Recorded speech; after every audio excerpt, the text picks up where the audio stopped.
Join us on a journey where we unravel the latest trends, tackle your burning questions, and explore innovative strategies that are shaping the future of compensation, all with a cup of coffee in hand.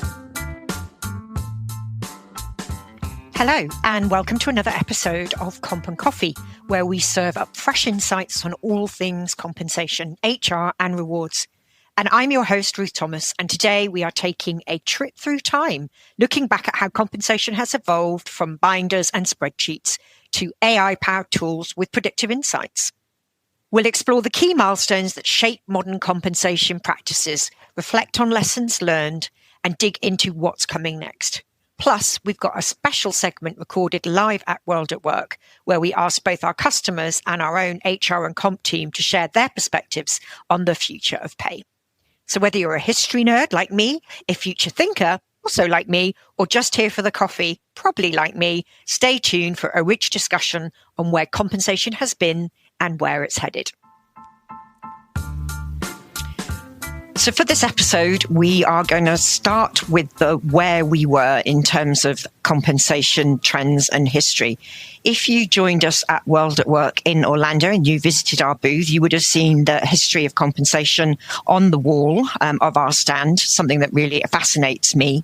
Fun fact that I'm going to kick us off with is, I don't know how many of you know that the word salary actually has its roots in the Latin word for salt, or salarium.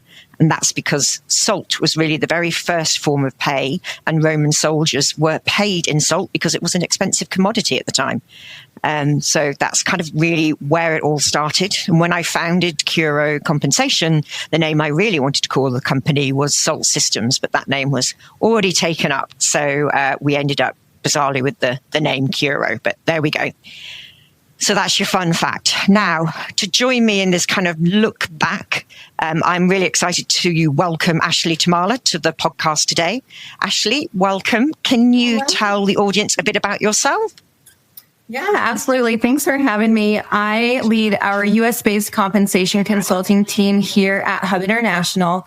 Hub International is the fifth largest insurance broker in the world.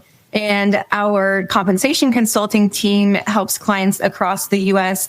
on a variety of compensation projects, anything from benchmarking to org-wide compensation studies and a variety of things in between. Great, thank you. Now, neither of us, I know this is a podcast, so people can't necessarily see us. Neither of us are old enough to remember the Roman soldiers or salt, but we are going to go back a bit in time and think about what the world of compensation was like at the beginning of our careers. So if you can take me back to your earliest memory of building a compensation plan, what were the tools or processes that you were using at the time to do that? Yeah, I started compensation consulting back when I was in grad school. So back in 2010, I was going to school for IO psychology, and I worked part-time at a human capital consulting group, and I was on their compensation consulting team. And the very first project I remember, we were working on a very large compensation study for an electric utility. And I did a lot of that benchmarking and helped develop their pay structure.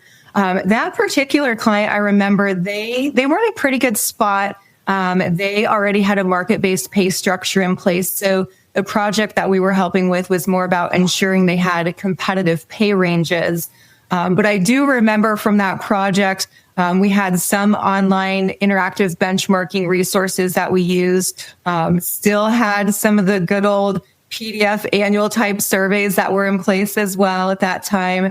Lots of Excel spreadsheets. And I do remember with that project and some of the earlier projects that one of the key themes or trends at that time that we ran into with clients was a challenge around getting good data from clients. It always seemed like information was housed in different places, and they were trying to pull job descriptions from one place and employee data from another. And so that was always a challenge that I remember, is trying to get good information from them. So we had good information going in so we could provide good information on the back end of the engagement.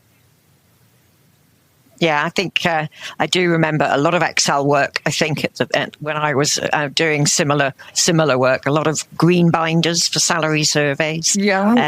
And as you say, that's interesting that you say about data, because you're absolutely right. Was that at that time, employee data was much more distributed across different systems. So trying to get a complete view often of an organization, particularly if it was multinational, was really hard to do. Absolutely.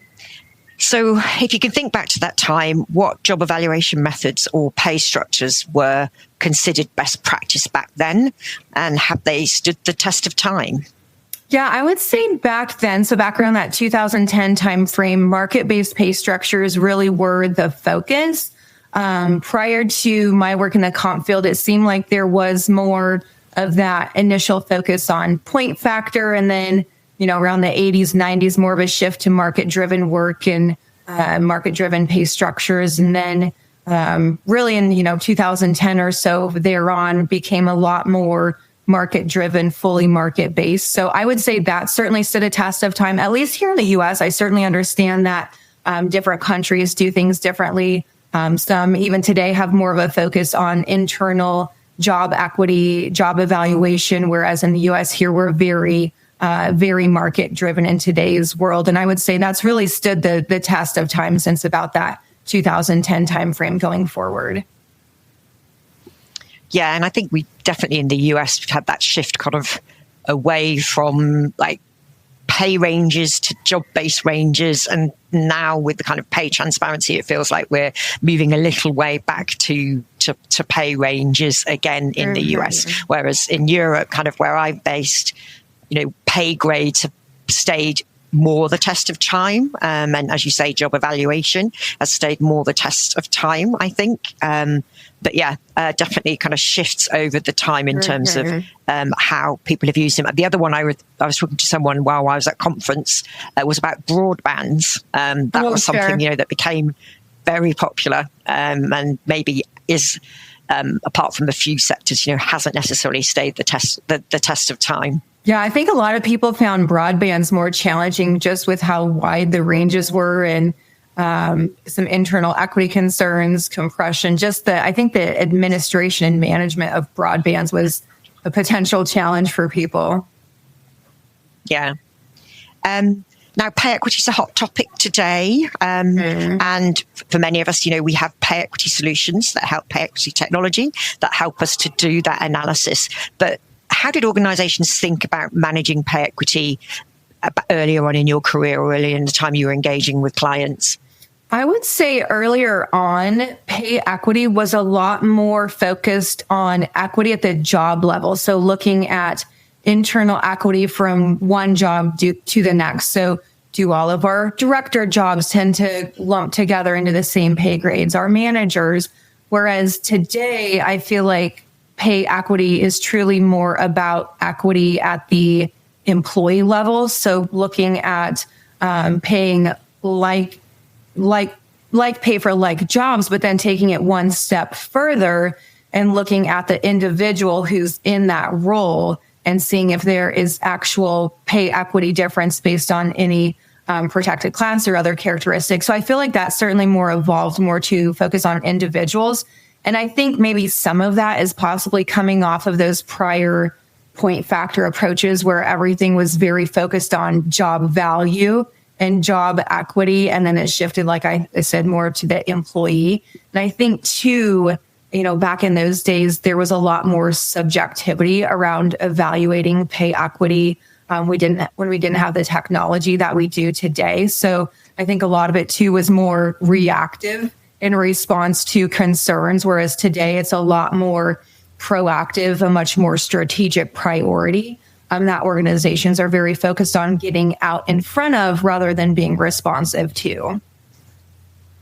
Yeah, I think we've seen that shift in the burden of proof has kind of gone to the employer now, whereas previously it was an employee had to raise a claim. So I think with the reporting requirements that we've seen come in, particularly in Europe around, for example, gender pay gaps or race or ethnicity pay gaps, there's a more focus on that way of reporting pay equity, as you say, and looking at it at the individual level. So we've definitely seen a big shift there. Absolutely.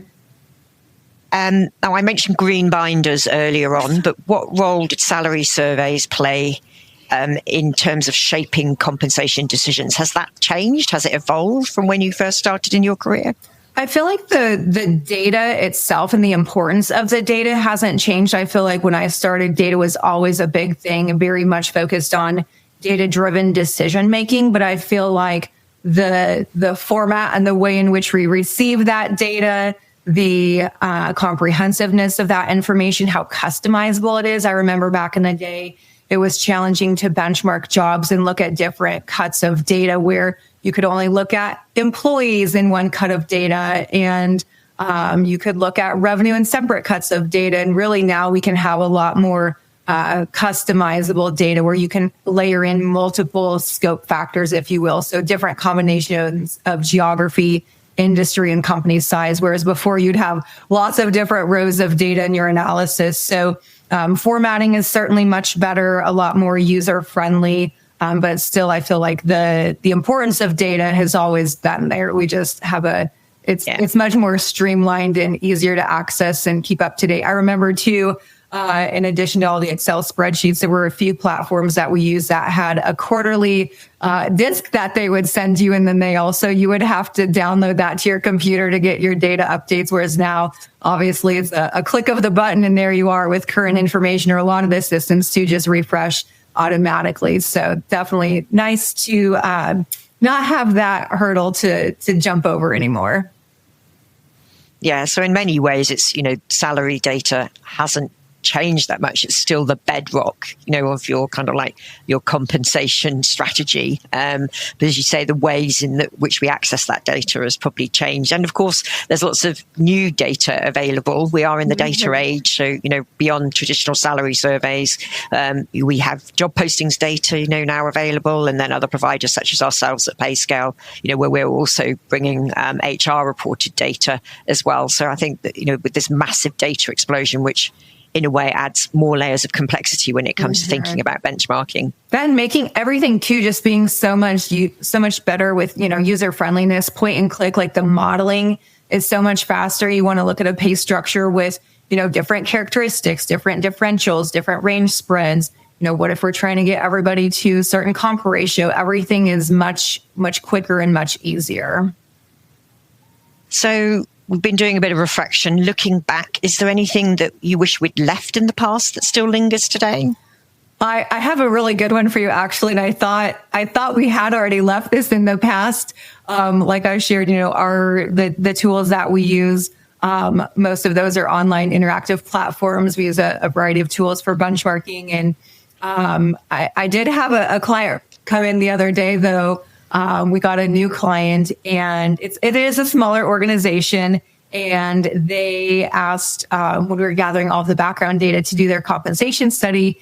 This particular individual asked, "How can I send you the 400-page spiral-bound industry-specific survey information?" And I was very surprised. I hadn't heard a request like that for a very long time. So that was something I thought we had left in the past, and every now and then, I guess it still resurfaces. So working on figuring out how to get that to us. So that was a new one for sure, or at least one I had not heard for a number of years.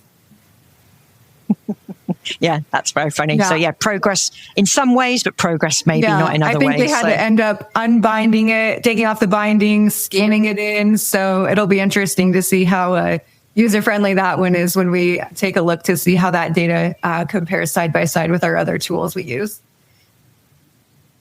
Well, thank you, Ashley. I've enjoyed our conversation. Thank you for sharing that little look back in terms of where we were in compensation. Thanks for joining the podcast. Absolutely. Thanks for having me. I don't know about you, but I don't know very many people that are hopeful about the world of work. And I'd like to change that. My name's Marcus Mossberger, and I started the Hope at Work podcast, where you'll find two things. Number one, really interesting guests. And number two, innovative ideas about the future of work. Check it out. Now, let's take a quick coffee break. We're here at World at Work in Orlando, and we talked with some of our customers about their experience using PayScale products. What's working, what's changing, and what impact compensation strategy is having in their organizations. We also took the time to ask our own HR and compensation teams on site what they learnt whilst they were here at the conference and what trends they're seeing that will shape the future of compensation. My name is Mindy Stone, and I'm the Senior Director of Total Rewards and People Operations. Been with PayScale for a little over 3 years now. And prior to that, worked in Total Rewards for about 20 years in the manufacturing and healthcare industries. I always think it's a good sign when you walk into sessions and it's standing room only. So I had the luxury of standing for quite a few of my sessions. And it wasn't because I was walking in late, but really it was just an overwhelming response to a certain topic, which I thought was really interesting. And I might have saved the best for last. I felt like there was a session, and I won't recall the entire title, but it was talking about Job Architecture 2.0. And when you start to think about what does that mean, it must have intrigued a lot of folks. So the room was filled. The room had a lot of questions. It was a sponsored session with Deloitte, and they were talking about some real world examples of where they've had to build out job architecture for their clients. But it was really broken down into really bite-sized, like manageable pieces. And so I felt like there were definitely things as I was writing and taking notes that I feel like we could take them back and use them now and even in the future, because I think job architecture sometimes requires a refresh. And I think that's why a lot of folks realized over time that it's not a one and done. It's not like I deliver it on a silver platter and all of a sudden I'm done with the project. I think there's constant iterations of that. And I think the way they broke it down, it feels like you can pick it apart and you wouldn't have to blow up the entire thing and start completely over. I'd probably be remiss if I didn't at least mention AI. And I'm sure a lot of folks have this in their responses as well. But I think we all walk into something new and we're scared. We're not sure what it means. We're not sure if it applies to us. We're not sure if we should even use it or trust it. And I think a lot of folks ended up walking away from the entire week feeling like there was just sort of this like weight that had been lifted. So they no longer sort of have to hide the fact that they're using AI for certain things, but they also know why they should use AI and where they should use it and where they shouldn't use AI. And I think that sort of laid the groundwork for the future of World at Work and all compensation professionals and total rewards professionals moving forward. The main thing is always remembering that your philosophy and the way in which you do compensation doesn't have to be a set it and forget it, that there's always going to be new learnings. There's always going to be somebody's doing something a little bit different or a little bit better.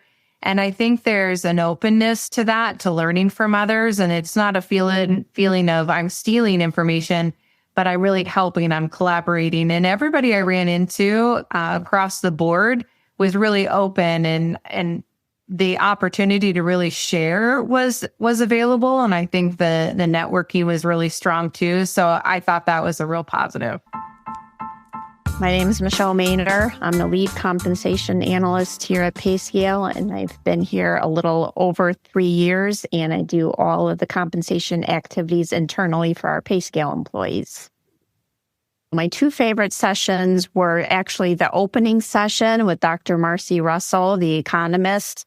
I thought that was a very good session because actually I learned a lot of things about the economic indicators that you read, that maybe sometimes the way they're messaged in the news is not actually what's happening. And so I think she really made those indicators really a lot easier for people that are not economists to understand. And it's really important for compensation analysts to really understand what's going on in the macro environment, because that can really change your compensation strategy even in the middle of a year. Like, for example, when COVID hit in 2020 and companies had to completely pivot to what was happening in the market and the economy and do a lot of things like for compensation that we hadn't really done before. So I really think it's important for people to keep on top of that. I read a lot of publications every week trying to keep track of what's going on in the economy and the labor market. And so I think that's maybe something that some compensation analysts maybe don't focus on as much, but you really need to know what's going on out there because it's really going to define your strategy and your compensation budget for the current year and upcoming years as well. AI is like one of the big topics right now.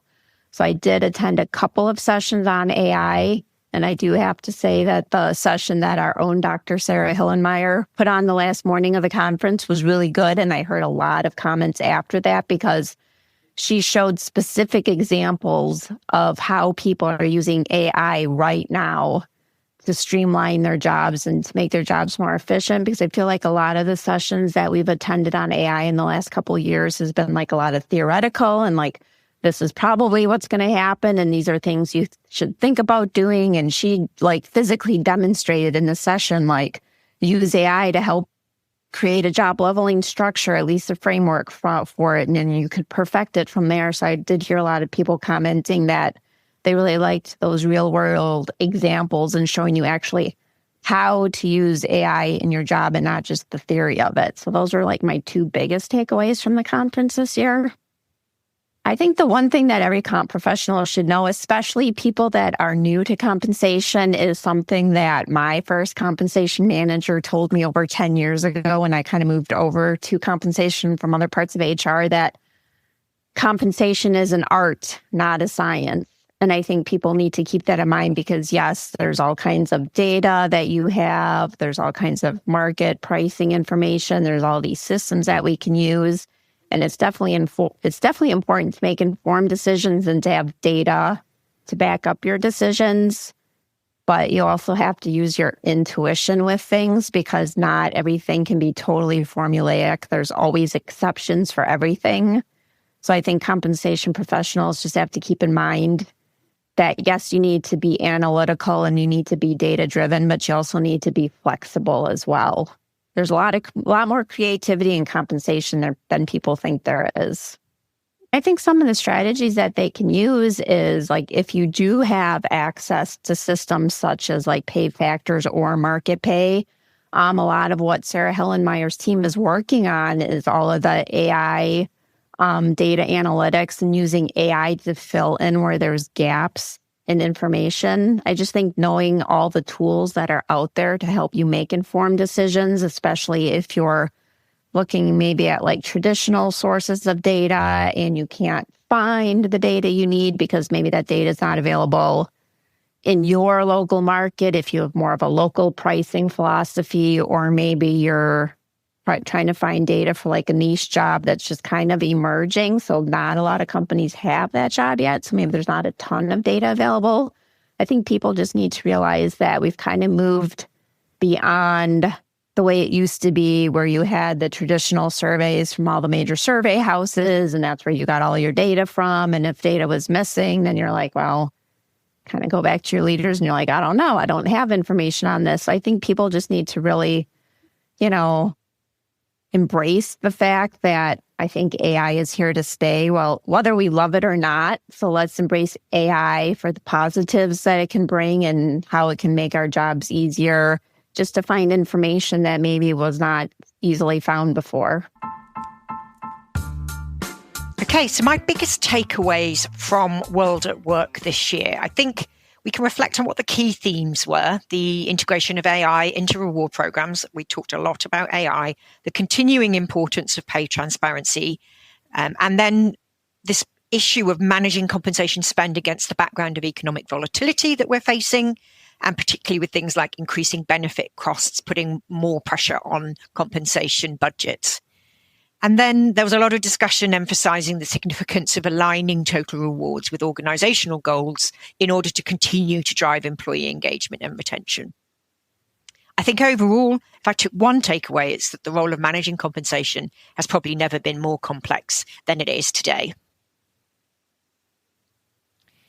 In terms of one thing that I think every comp pro should know, I think it's really preparing yourself for the change. I think one of the good things about the World at Work conference is it also focuses on how you shape yourself as a total reward professional. And there are lots of sessions that help guide you through that journey.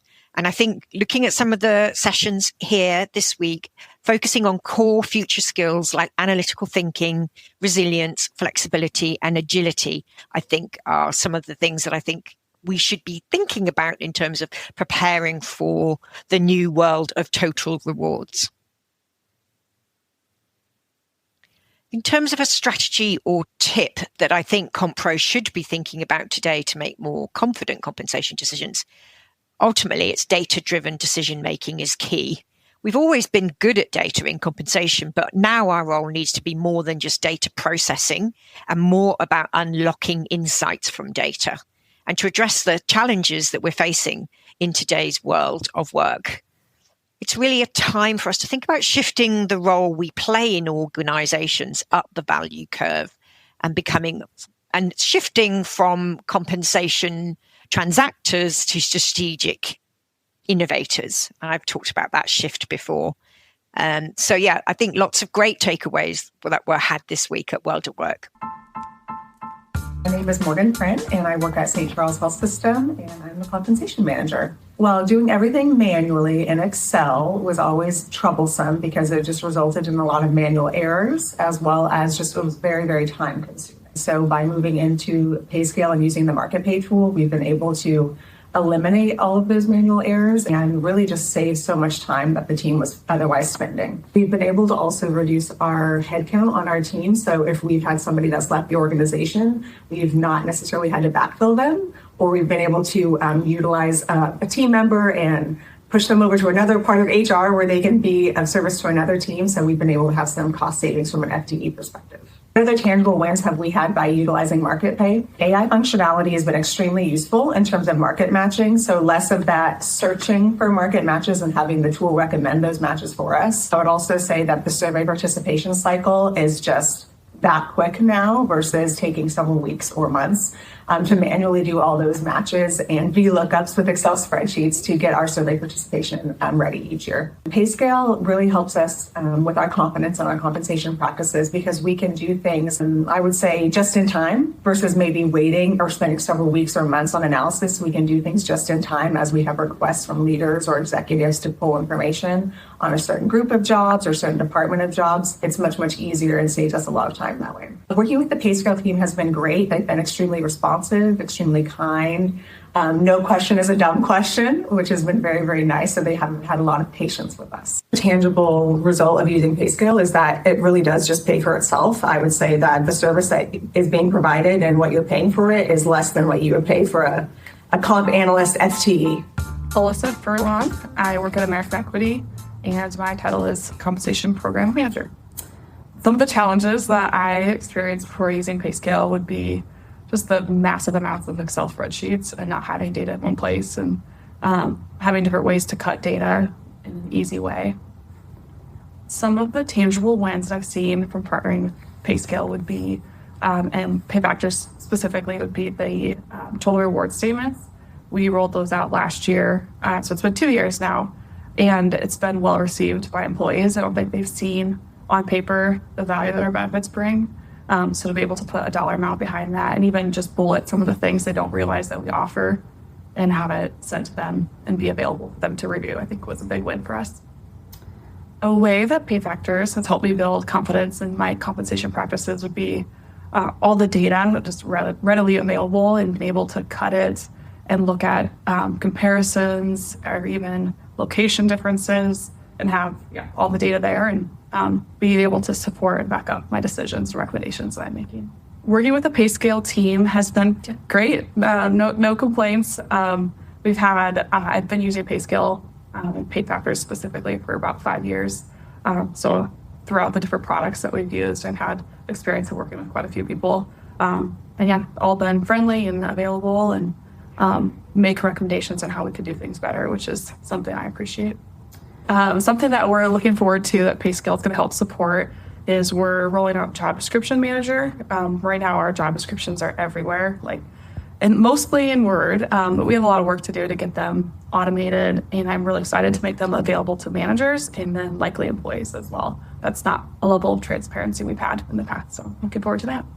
Something that I'm looking forward to with using a more advanced platform with pay factors is we're going to be able to load our third-party job or market data in the system, and so that we can not only use pay factors data, peer data, third-party data. So we have it all in one place. Historically, I've looked at pay factors data and then kind of on the side looked at some of those niche surveys, but to be able to have it in one place and then apply the cuts will be really nice. And to be able to have those job descriptions in there that will help us with the matches as well, like a holistic process. I'm really looking forward to. What were some of the challenges we experienced before using PayScale? We had nothing really. We had to participate in salary surveys manually, and we were doing 5 back then. And then anything to come up with merit and structure we were doing in Excel. So very time consuming and no really clearly defined process to it. So some of the tangible ones we've seen since using PayScale, I have a very small team. We're a very small company, so we wear a lot of hats. So PayScale, PayVectors has helped us to save time. All of that survey participation is now done automatically. We download something, we upload it, and it's done. We don't have Excel spreadsheets anymore. Everything's done within the system. And then another big one we had was we moved all of our job descriptions within the system as well. So that's all automatic now. Managers can collaborate and route for signatures automatically. We don't have to use interoffice mail to send paper forms around anymore. So huge time savings. PayScale has been fantastic. We've been around, I don't know how many years now, but for quite some time. And they have always been there when we've had questions, helped us with demos in the system, going through reports that we can use, and then offering additional support as we need it. PayScale helps us to develop data-driven decisions, so it helps us make sure we have equitable pay and we're on track with our compensation program. It's been a great relationship. Like I said, I don't know how many years we've been with PayScale now, but it's been quite some time. And the customer service is fantastic. When we need help, we get it. We're partnering with new programs all the time, and new products that are coming out are always very innovative, and looking forward to what's coming in the future. We just partnered with PayScale on a new program with their comp expertise, and we are looking forward to documenting all of our compensation policies and procedures, which has been a long time coming, and then working with the team at PayScale to communicate effectively with our managers. Well, I hope you enjoyed the coffee break, catching up with some of the other attendees at WorldatWork. So thanks to everyone who joined us for that segment. Now we're going to think a little bit about where we're going. We've talked about the history of compensation. Let's think about the future. And I am joined by Sarah Hillemeyer, who is our Senior Director of Data Science. And I like to coin her our AI Queen. We were both at WorldatWork, and Sarah was speaking about AI. And PayScale's innovations. And we both really enjoyed the event. So Sarah, thanks for joining us. You've been on the podcast before, so hopefully some people may Good to be back. Thanks, Ruth. What was your kind of overall feeling about WorldatWork? Was that your first WorldatWork?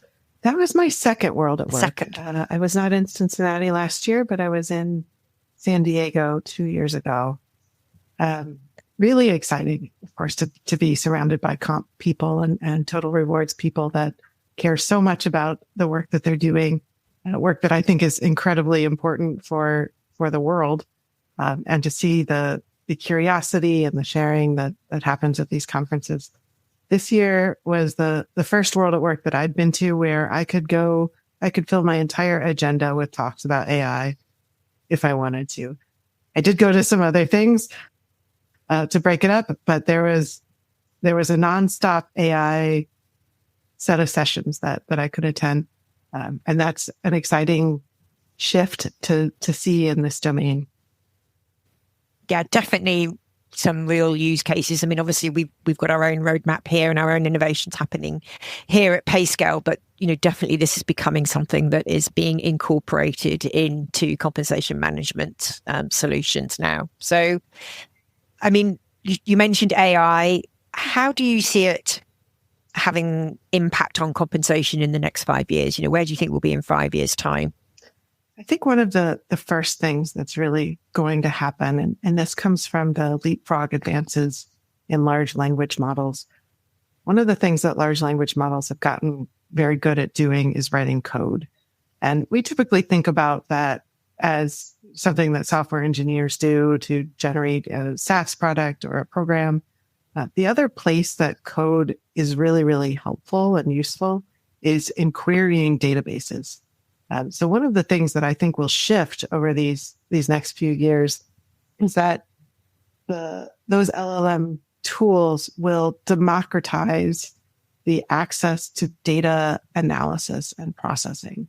And so you won't need to know SQL, you won't need to know Python, you won't need to know R to be able to query a database like the database of your own company and look at the compensation trends that are happening within that database, or look for inequalities, or however you want to slice and dice it, you'll be able to do without knowing those tools that the analysts and the data scientists and the BI teams usually leverage. And I think that'll be a big shift.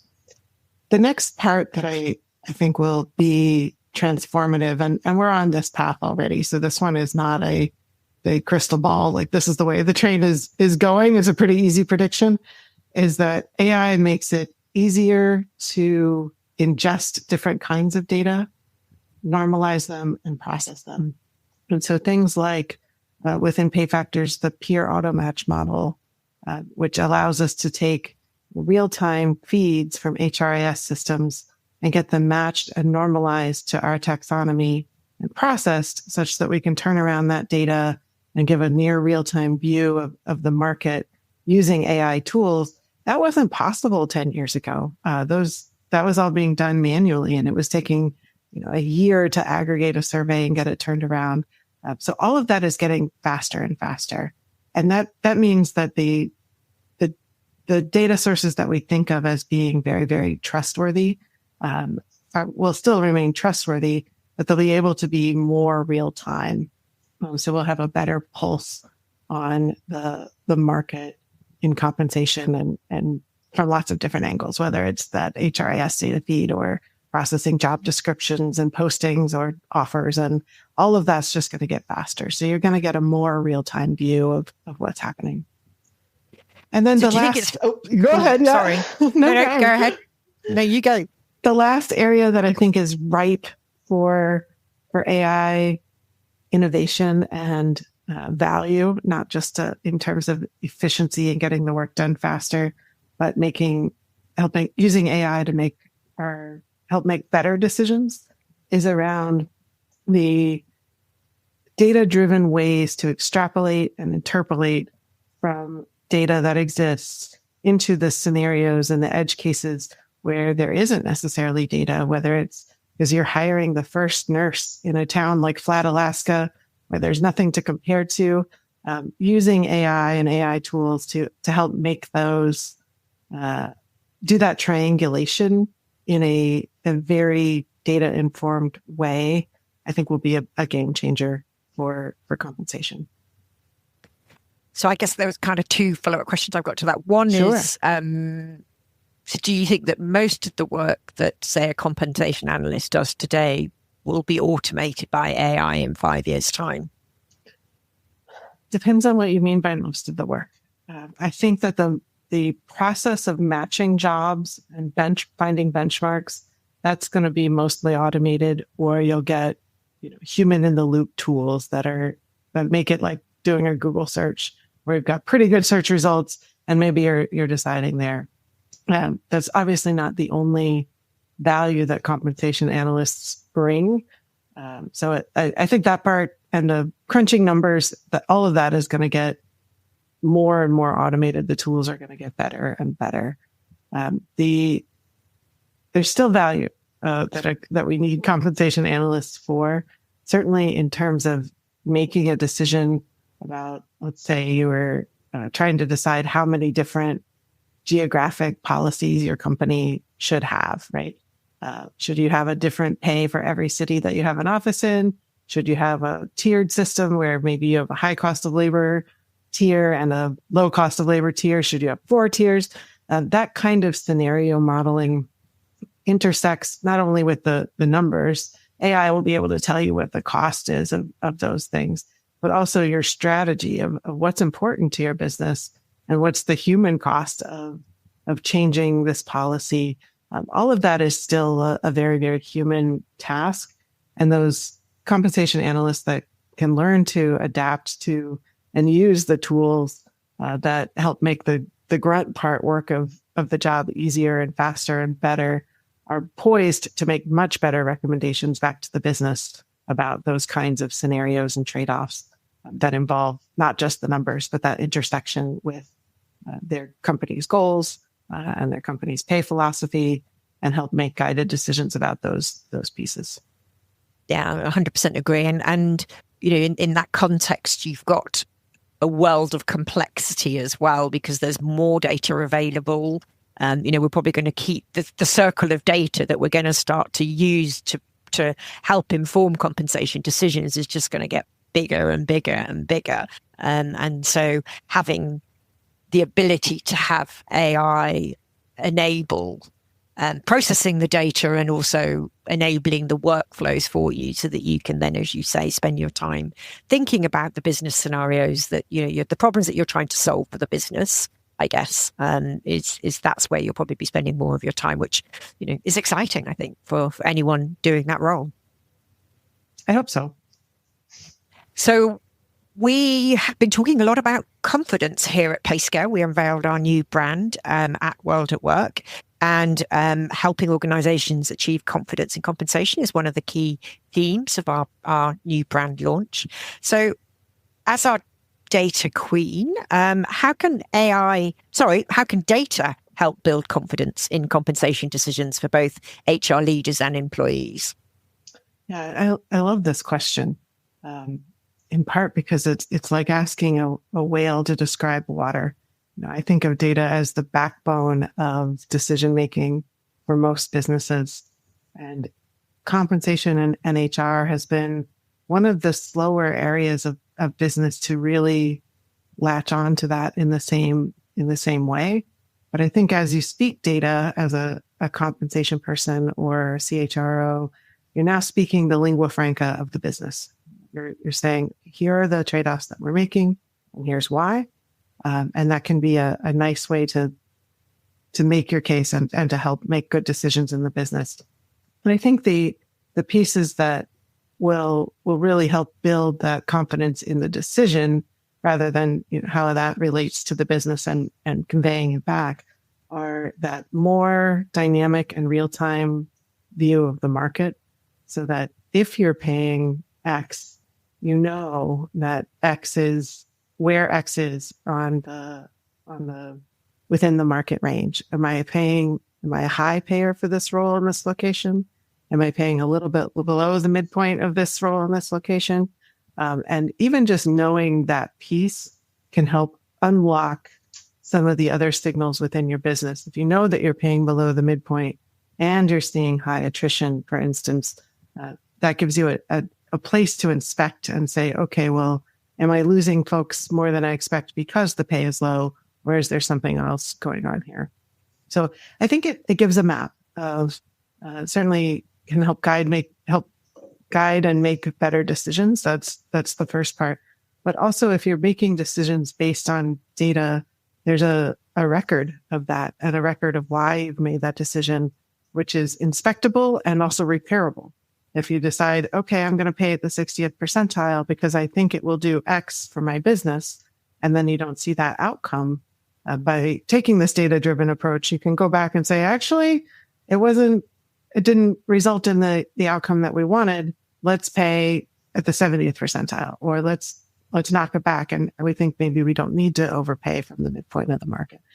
So it becomes a framework to not just make better decisions initially, but also to iterate on those decisions in a way that is very, very visible and transparent to other parts of the business that are accustomed to making decisions in that way. Seeing what the data says, making a hypothesis of some sort. It's not always like a classic hypothesis. And then making a decision and change based on that, and evaluating whether that change was what they expected. And if so, then you continue in that direction. And if not, you go back to that underlying foundation of, okay, what did we miss? What assumptions were baked into this that weren't necessarily measured or we didn't understand had impact here? And you get to reevaluate that from that framework. That's a lot harder to do when you're going on intuition and gut than it is on data, in part because we're all using little different pieces of data to make those opinions, but we get attached to them. And you end up in a more interpersonal conflict of, well, I believe this and I believe that. If you can show your thinking and reasoning of, I believe this because I've seen X, Y, and Z in the data, then it's much easier to influence that decision.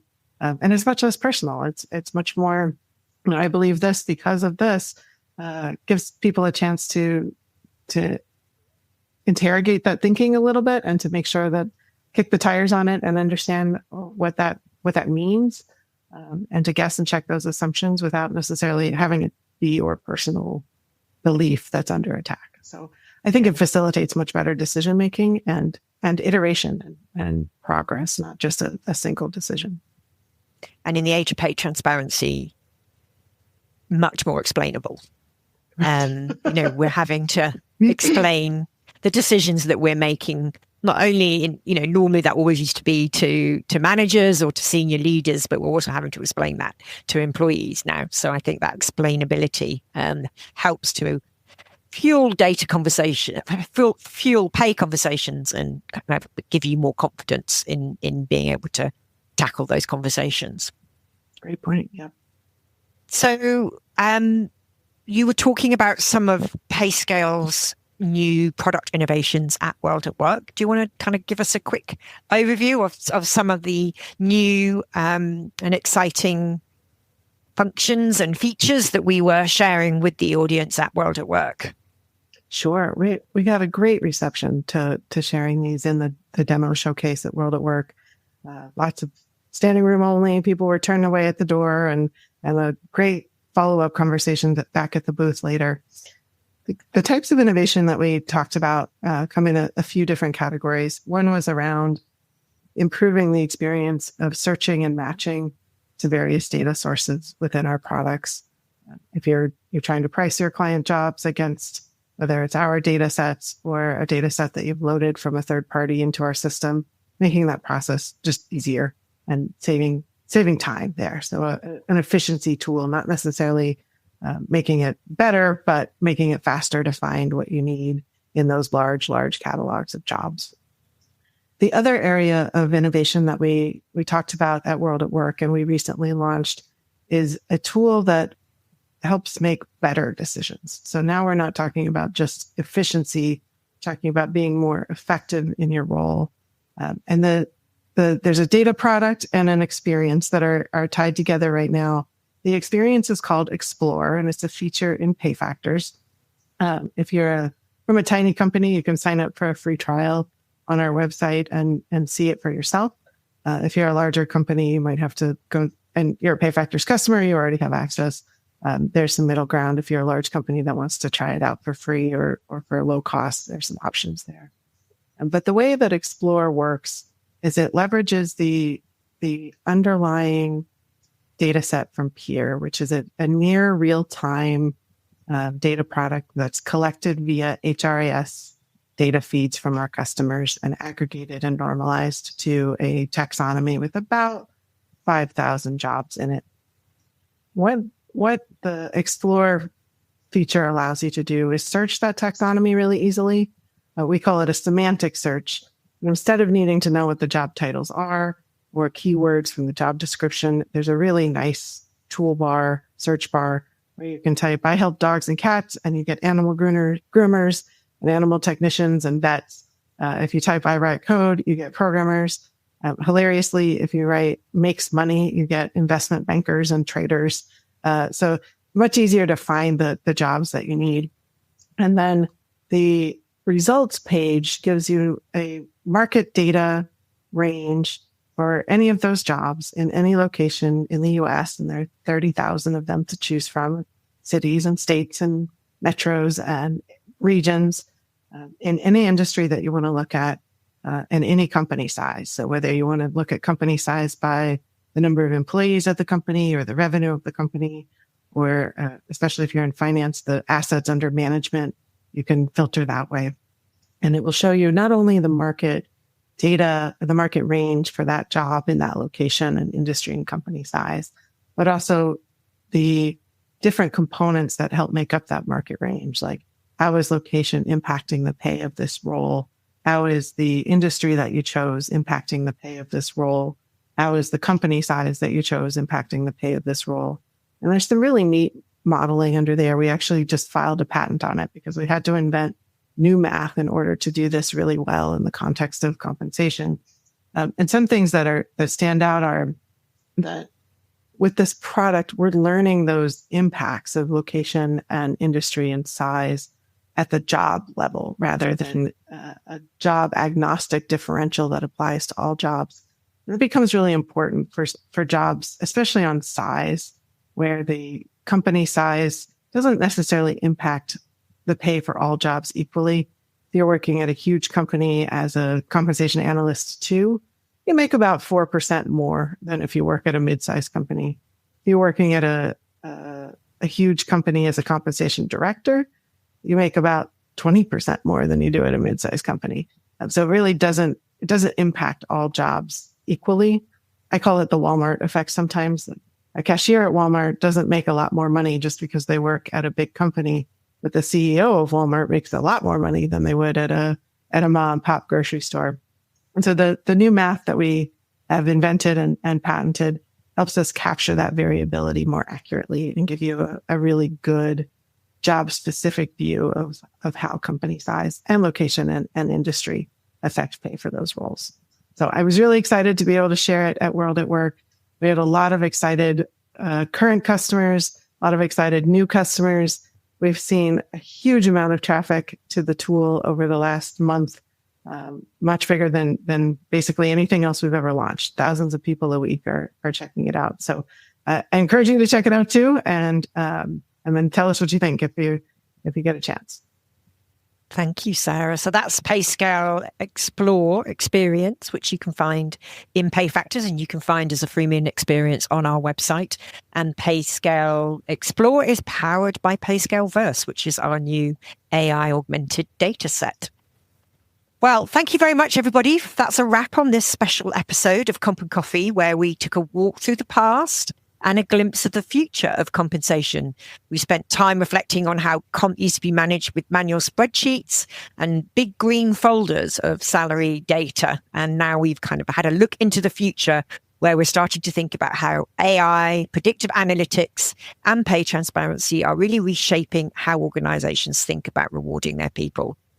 Thank you very much, Sarah, for joining me in this segment. And thank you to all of you who came to say hello to us at WorldatWork. We loved meeting with you. We loved hearing your ideas, your questions, and we loved sharing all the innovation that we're creating here at PayScale with you.